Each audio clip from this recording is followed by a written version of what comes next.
ve marjinal yapıların yanı sıra Bashar আল আসাদকে ক্ষমতাচ্যুত করে সিরিয়াকেও নিজ দখলে নেয়ার পায়তারা করছে বেনিয়ামিন নেতানিয়াহু।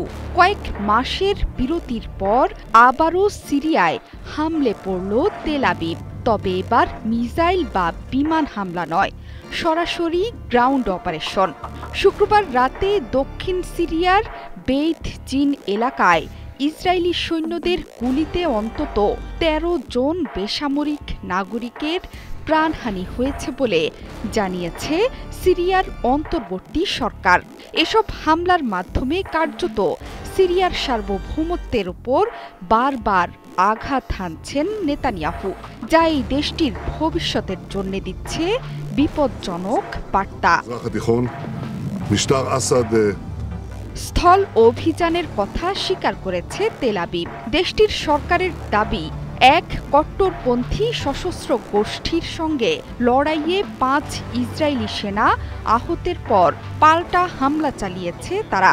দক্ষিণ সিরিয়ার ওই অঞ্চলে সংখ্যালঘু ধর্মীয় গোষ্ঠী হিসেবে পরিচিত দ্রুজদের বসবাস, যারা নিজেদের ইসলাম ধর্মের অনুসারী হিসেবে দাবি করেন। সিরিয়া ছাড়াও লেবানন এবং ইসরায়েলে দ্রুজদের বসবাস। ইসরায়েলি সামরিক বাহিনীতেও কর্মরত এই গোষ্ঠীর মানুষ।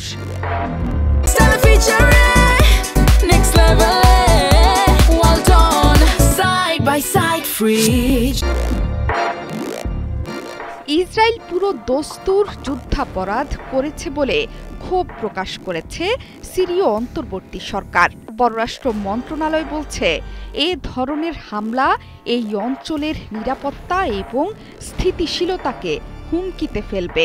এই হামলায় নারী এবং শিশু নিহতের খবর দিচ্ছে সিরিয়া।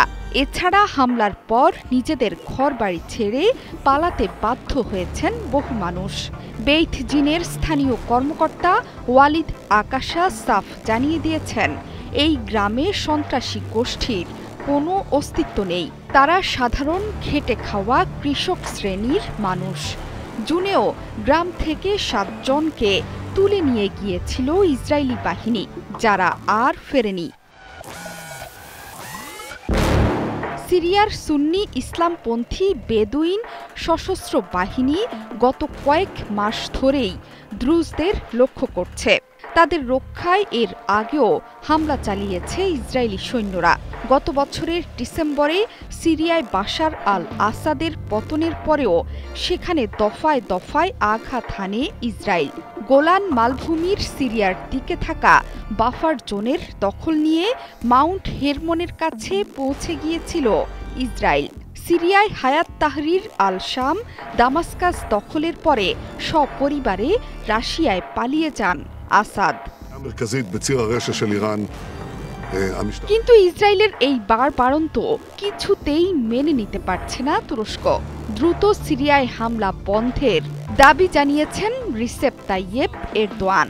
আঙ্কারা বলেছে, এই ধরনের হামলায় সিরিয়ার সার্বভৌমত্ব লঙ্ঘন হচ্ছে, যা আঞ্চলিক স্থিতিশীলতার জন্য বড় হুমকি।